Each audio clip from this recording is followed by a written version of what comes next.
End of the year. You have to start over? It You want was to start- recorded. Oh. The other one was. It's the wrong way. Oh. So sorry. Oh, and let's put a new chair on that. Oh, I see a workman's comp. Okay. Are you okay? Getting beside me, we can, are you okay here to Mr. Fortea? DVT? Oh. You check them out. Okay, should we, One more time. do we keep going or start over? Keep going. Okay, so this is two order forms related to the stop file at the end of the year. One is an order form for the actual stop file that we need after open enrollment every year. That's $1,500.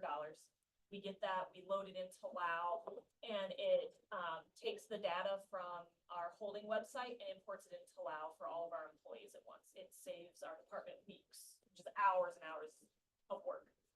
So that's one order form. The second order form is for a second $1,500 charge because when these files were originally hard coded in 2016, they were not coded correctly. So you have to change the end date logic on these files.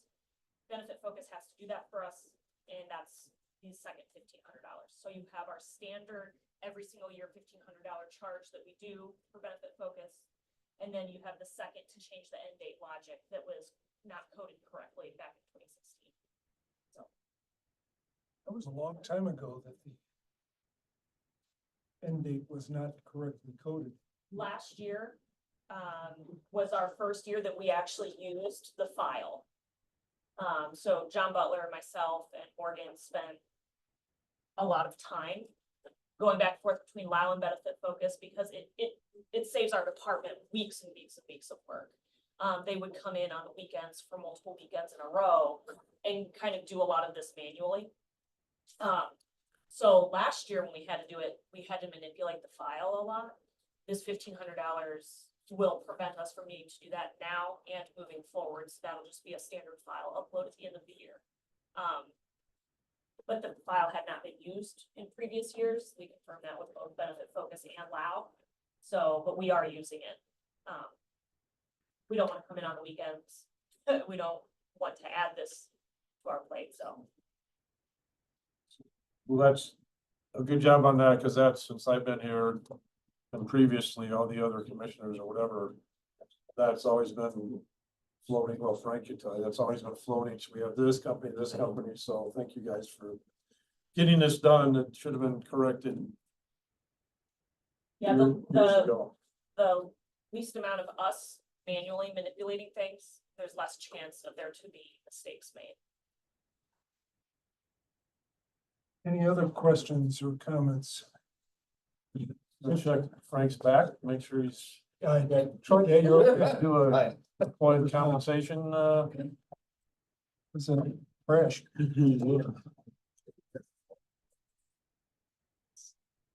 So, do we have a motion to approve the benefit focus agreement as presented by? moved. You beat you to it. You did? Motion was Second.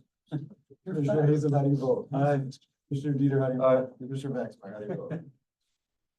Next, Commissioner Baxmeyer, how do you vote? Aye. He was looking at that thing up in the corner, it looked like something. Chocolate donut. It does look like a chocolate donut, but I don't have a mouthful of. Don't have a mouthful of coffee to spit out. Getting back to our agenda, our settlement and release agreement. This is a outside liability issue having to do with county's obligations to keep roads clear. The liability was contested, but this is a small settlement to resolve the issue, put it behind us, and we'd ask for your approval. Any questions of Mr. Mish regarding the settlement agreement? Motion to approve. Second. Commissioner Hazen, how do you vote? Aye. Commissioner Dieter, how do you vote? Aye. Commissioner Baxmeyer, how do you vote? Aye. Motion carried. Next, board and commission appointment to the Economic Development Commission. We have a letter from the county council. It's their appointment, notifying us that the county council nominated Terry Bush to continue to serve on the Economic Development Commission. We don't meet real frequently, but it's an appointment that should be filled. I personally know Terry. We should approve this. So moved. Second. Commissioner Hazen, how do you vote? Aye. Commissioner Dieter, how do you vote? Commissioner Baxmeyer, how do you vote? Aye. Motion carries. Mr. Braxmar, just a point of order there, maybe some background. That commission will need to meet very soon for the Northern Edge project. That's the type of deal they meet about. That's the first time since I've been on. Yeah. Couple of years now. I would also mention you should have one more nomination coming from the South Bend Common Council. It's a 3-member board, one appointed by you, one nominated by the county council, and one nominated by the South Bend Common Council. So we're still waiting on South Bend's nomination. So noted. Thanks for the update on that. Speed is quick. Second, Deb. Next, we have the consent agenda for IPG. John Seidler Memorial Kids Triathlon. Item on there, and all the paperwork has been filed. Do we have a motion to approve the consent agenda for IPG? So moved. Second. Commissioner Hazen, how do you vote? Aye. Commissioner Dieter, how do you vote? Commissioner Baxmeyer, how do you vote? Aye. Motion carries. Next, bid award for resurface and rehabilitation on various roads. Morning, Sky Meadows, Department of Infrastructure Planning and Growth, offices on the 7th and 11th floor. This is the bid award request for our subdivision package. It is for 2.7 miles of roadway. Reith Riley was the low bidder in the amount of $1,249,078.45. He bids and requests that we award the project to Reith Riley Construction. The thing I do want to add is that when you do the math, this ends up being about, usually you look at $350,000, $400,000 per mile. This was $463,000 per mile. So whereas we've had one earlier that was $280,000 per mile. So you just never know. This is just for subdivisions Yeah, the subdivisions. all over the county. Well, I tried to get a few in each area, but it's for a little bit in each subdivision. This will not do a whole subdivision. I'll try to spread it around a little bit, get the worst spots that we can. Understanding that there are still a lot of subdivisions that need paving. So, know that we're, Didn't we do a count for like 800 something? That's cul-de-sacs. We have 800 cul-de-sacs. You yeah, informed us that we have about 800 cul-de-sacs. plowing, that becomes an issue. It's so expensive, but we don't have control. It's out of our hands. Like Dalton, but it's not his fault either. He needs more money, is what he's saying. We all agree on that. I move for approval. That's Dalton's, yeah. Second. Commissioner Hazen, how do you vote? Aye. Commissioner Dieter, how do you vote? Commissioner Baxmeyer, how do you vote? Aye. Motion carries. Next is the ratification of the Vertiv contract for PSAP. It's going to speak on this, so I will. This is a maintenance contract to provide maintenance for the uninterruptible power supply system. That is intended to fill the gap at the 911 center between when power goes off and should the generator not kick on right away. Didn't that happen recently? It did happen recently, and both of them failed, both the uninterruptible UPS, uninterruptible power supply, and the generator kick on. So it's the theory that this maintenance plan will fix that problem that we had happen. Should fix that problem, and we're also continuing to look into, thank Julie and others for their efforts on finding out why didn't the generator kick on? Why were we totally in the dark for a period of time? I'll ask Julie too, if that's specific to their location, if that happens besides the generator, if they fire up the 701 sample radio room.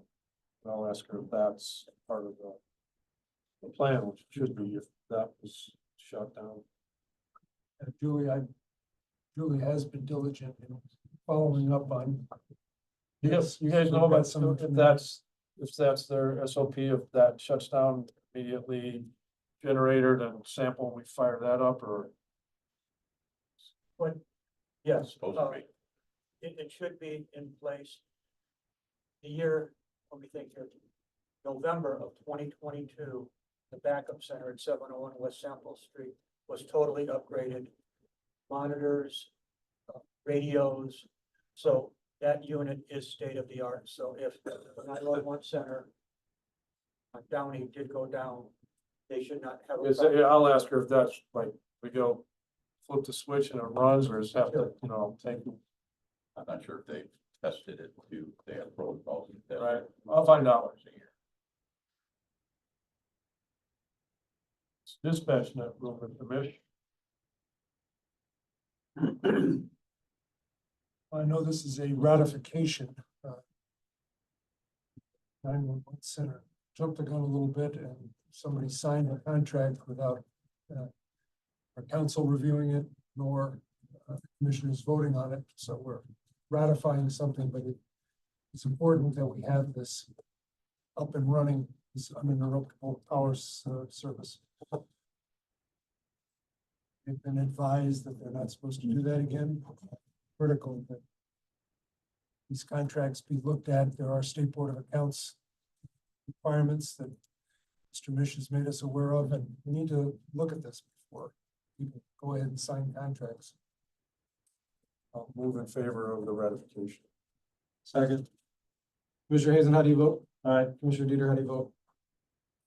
Commissioner Baxmeyer, how do you vote? Aye. Motion carries.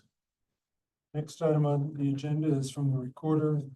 A consent agenda regarding another radio agreement. We have a motion to approve the consent agenda. Second. Commissioner Hazen, how do you vote? Aye. Commissioner Dieter, how do you vote? Aye. Commissioner Baxmeyer, how do you vote? Aye. Next item is under old business, the health board appointment. We'd like to leave that on the table until next week. Health board is in the process of sending us other names more names to consider for that appointment. If it's that tomorrow, I think. So moved. Second. Commissioner Hazen, how do you vote? I don't be messing up here. Well, I, We'll have to vote to keep it on the table, Yeah, that's fine. Commissioner Dieter, You know what? Commissioner Baxmeyer, and Craig. I'm leaving it on the table. it's fucking, this whole Frank thing is screwing me off. Now he left. Probably going down to the chiropractor. They're joking about Did we something. get that on? Oh, not that it, give me a clip of that. Would The you? folks online could see that, but that was, Yeah, that's that probably was a the first crash. thing I saw. Well. Do we have anybody signed up to speak? Anybody online? Oh, kind of I'm sorry. online. Privilege for Al Persett, St. Joe County EMA Director, offices at 125 South Lafayette Street with my Deputy Director, Jim Lopez. Real quick about last. Doors are always open. With the doors always open and you're always welcome. Real quick about last night, per their SOPs and protocol, PSAP set the tornado warning siren, early outdoor warning siren system, or as we call it, tornado sirens, set them off. That was a good call. National Weather Service had been following this. I had sent you some weather updates yesterday. They knew it was coming. The National Weather Service, it is their priority to alert us for tornadoes or wind shear events or severe weather. They take it very serious. We've gone to a lot of meetings at North Webster in conjunction with Valpo and some, I guess, meteorology students. They put up a big weather balloon because they knew this was coming, gathered more data on this. They did have confirmed tornadoes in the Chicago areas, albeit small ones. They had a fatality in Crown Point from a tree into a house that killed a woman. And they knew this wall was coming. It was right. It was possibly going to cause those tornadoes. And they did the unique, thing of, almost a 5-county area, starting in Michigan, going all the way south of Winnemac. That wall's coming along to declare all of that a tornado warning area. So that's why that occurred yesterday. Gave us ample time for a western point of the county. Followed it on, media. Commissioner Dieter started a little bit of a, text chain there. I thought you guys were in it. I didn't look at, I was hawking and following it real good. I was concerned about my 95-year-old mother-in-law who lives alone, but we dodged a bullet. It broke apart somewhat, went north, kind of south. As you know, Elkhart got hit real hard, probably more wind shear. We checked with Charlie Farrell, typical trees down, some in the Walkerton area. Jim Ryan, Mishawaka was hit a little more on the south side, Elm Road, Harrison, 11th Street. Typical trees, some onto a house, a couple cars smashed. Terry Whitaker, City of South Bend, minimal trees down. Talked with Mona Livingston from AEP. We have about 4,200 customers without power in our county. Anticipated time to get it back up is tomorrow at 6 o'clock. AEP generally works really quick, but the whole area has, county, 6-7 county area has about 27,000, I believe, without power. So, but I think our power in our county will come up a little quicker because more of the minimal individual trees, as those get whacked out, they'll probably put that back up. Anything else to add, Jim? We did hear one thing, caught a thing tidbit, and again, we try to get through social media comments, everything. There's a little bit, WNDU shot a quick shot of a roof off of a building in Walkerton. We haven't been able to get more info on that. Or we talked to Walkerton and people, they don't know about it, so we're gonna try to find out more of that. We have to make a report it to Web EOC, which is downstate in Indianapolis. That's kind of the clearinghouse for information on what happened, but we dodged a bullet. That's came out okay. Do you guys have software? Did all the sirens work? Do you know that? We received, information this morning that 2 sirens were not working again. So it automatically comes in to our, email, and then we're going to call them and find out exactly what happened or what they heard or did not hear. Bob, was Pine and, Yeah, I talked to a resident in Fox Run this morning. You know, that siren's been a concern at Primrose and Oak Cleveland. That did not go off. It did not go off. That did not go off, and that's been a concern in the past. And you got Nature's Gate there, you got Fox Run, you got St. Augustine, you got Westwood Hills, you got all those subdivisions right there. We need to look into that. Yeah. That siren. That's going to be one of the first sirens. That is a priority list. Redone. We're kind of a little bit caught between as our contractors ready to kick off, getting the equipment in, which is stored in our barn out there. They've had a little delay on some of the radios here. We've had to make some decisions. And we've prioritized that one. It's either that or we hire our old contractor that would upgrade them to, go back and try to piecemeal that and repair it. So, but we'll look at that. so you have 2 that currently are on the fritz or don't work, need No, repairs. it's not operating. So how can we fix that? Well, like I said, we're using the ARP funds for our project to upgrade them all. And we've got priority ones. We're not gonna start in one area. Priority ones. are the You ones guys we still have know. enough funding to do it? Yeah, our maintenance fund or the former repair fund tried to stay out of because we're upgrading them all, but they have to go back and just repair these. Well, I'd like our 2 cents, like, if you need money, I guess. Right to the council, hey, we have sirens that don't work, all the money that was done for this in the past. Steve, do you know how much other ARP money would be in that fund possibly?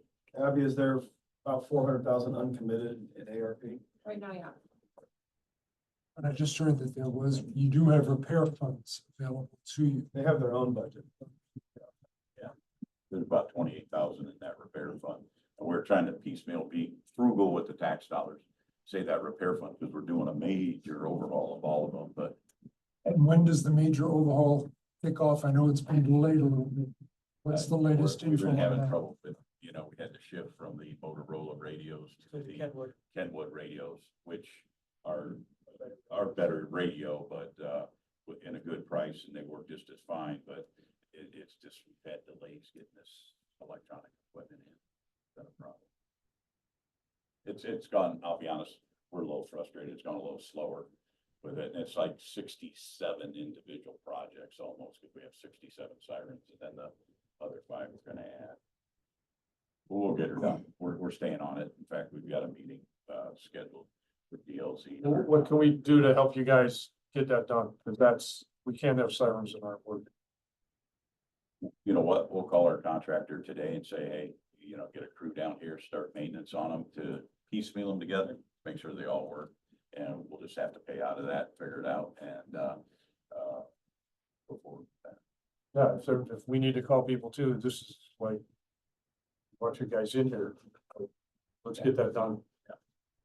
All in all, though, I was pretty happy though, with the amount of people I was getting calls, hey, I hear my sirens going off last night. It was way ahead of time. It allowed people. Was there 2? Cause I called Julie, there was like one alert and then another.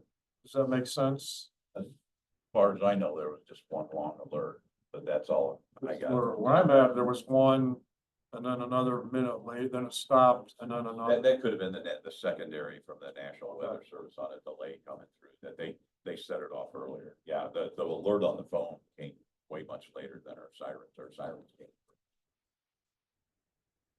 We were on that text message, last Yeah, night yeah. at 11:30 midnight, whatever time it was. I heard the one, I don't know, probably is one at Lakeview working, that could have been the one I was hearing. Yeah.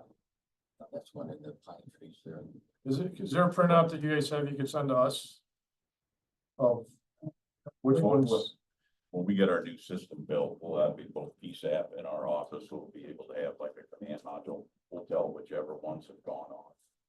And we'll actually be able to, they'll be able to set them off in certain areas. They just want to hit the western county, like this wall was coming, all those on the west side, not do the east side yet, but that's. So right now you currently don't have a map. You could say, boom, boom, these all work, these didn't work. We have a map, we We have have two maps, excuse me, in our office that show the whole county. So you can visualize that, but we do not have anything electronically or computerized. The system doesn't allow for that. The system is still showing not making contact with siren 137 on our controller. We don't have. Is there a way to fix that? It seems to That me- equipment is 25 years old. It's obsolete. That's why we're getting. But that's why we did all the ARP funding and to get But that. that, you understand, that's coming in, that stuff from Federal Signal and the computer. That's why in our office there, we set up that back area, that storage place. We tried to make that as our new area for like the command post with those sirens and stuff. But that's all equipment that's coming in, Commissioner Teeter, that hasn't come in yet. I'll speak for all three of us. You guys are here most meetings. Please come back next week and give us an update after you've talked to the contractor about those repairs. Anything else? Around this time. Dan came in the meantime. Did you have anything to say, Dan? Okay. With that, do we have a motion to recess? Second. Commissioner Hazen, how do you vote? Aye. Commissioner Dieter, how do you vote? Commissioner Beckler, how do you vote? Aye. Recessed.